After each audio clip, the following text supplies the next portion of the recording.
Izvršitelj Boris Letnar je danes o pomoči policije zapečatil hišo družine Vaskrsič. Še predtem je policija prisilno odstranila okoli 20 članov gibanja 15O, ki so preprečevali dostop do hiše. Lastnik hiše Zoran Vaskrsič je hišo zapustil že predtem. Izvršitelj je k zdaj že nekdanji hiši družine Vaskrsič prišel že kmalu po napovedani 9. uri zjutraj, pri tem pa sta ga spremljala policija in 2 selitvena kombija. Na vhodu hiše je izvršitelja poleg pripadnikov gibanja 15O pričakal tudi Zoran Vaskrsič in jim povedal, da je hiša izpraznjena in da jo zapušča tudi sam. Vaskrsič se je nato umaknil, vendar pa so na vhodu ostali člani gibanja 15O. Slednje je policist pozval, naj se umaknejo, ker pa tega niso želeli storiti, je poklical okrepitve. Prišlo je dodatnih 15 policistov, ki so člane gibanja enega po enega prisilno pospremili do policijskega kombija. Pri tem je prišlo tudi do prerivanja, v katerem je prišlo do nekaj manjših poškodb. Sindikati, delodajalci in vlada pa medtem znova iščejo soglasje o novem socialnem sporazumu za obdobje do leta 2017.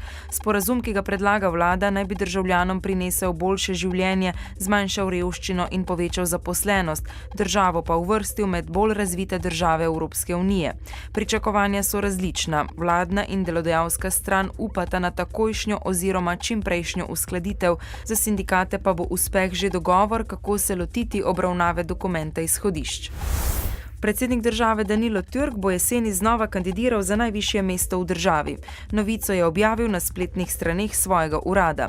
Za ponovno kandidaturo se je odločil po resnem razmisleku in posvetovanjih, pravi pa, da bo kandidiral z listo podpornikov.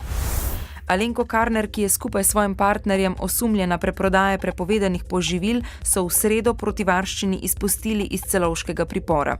Odločitev o izpustitvi je sprejelo višje sodišče v Gradcu. Karnerjeva je trenutno v Avstriji, ki je ne sme zapustiti. Michael Karner zaenkrat ostaja v priporu. Višine varščine njen odvetnik ni želel razkriti, po poročanju nekaterih medijev pa naj bi bila ta 250.000 evrov.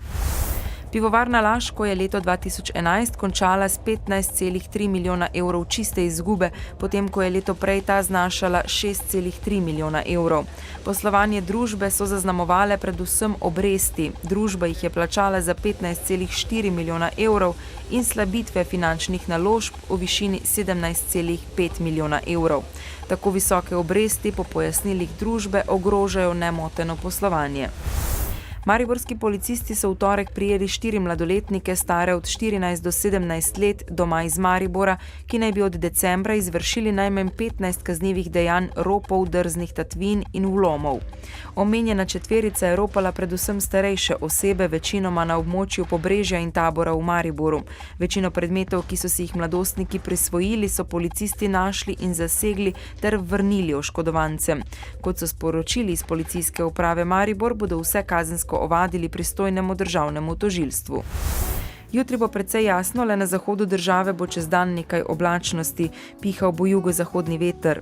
Najnižje jutranje temperature bodo od -3 do 3, najvišje dnevne do okoli 19 stopinj Celzija. V nedeljo bo v zahodni in osrednji Sloveniji izmerno do pretežno oblačno, ponekod bo rahlo deževalo ali rosilo, drugod bo delno jasno, pihal bo jugozahodni veter. V ponedeljek bo pretežno oblačno, občasno bo tudi deževalo, najmanj dežja pa bo v južni Sloveniji. V dnevniku televizije Maribor ne zamudite. Nove odločbe o socialnih prejemkih, nekateri ostali brez sredstev za preživljanje. Delavci Almonta le prejeli polovico januarske plače. Pred premiero operete Vesela vdova. Bodite z nami ob 18.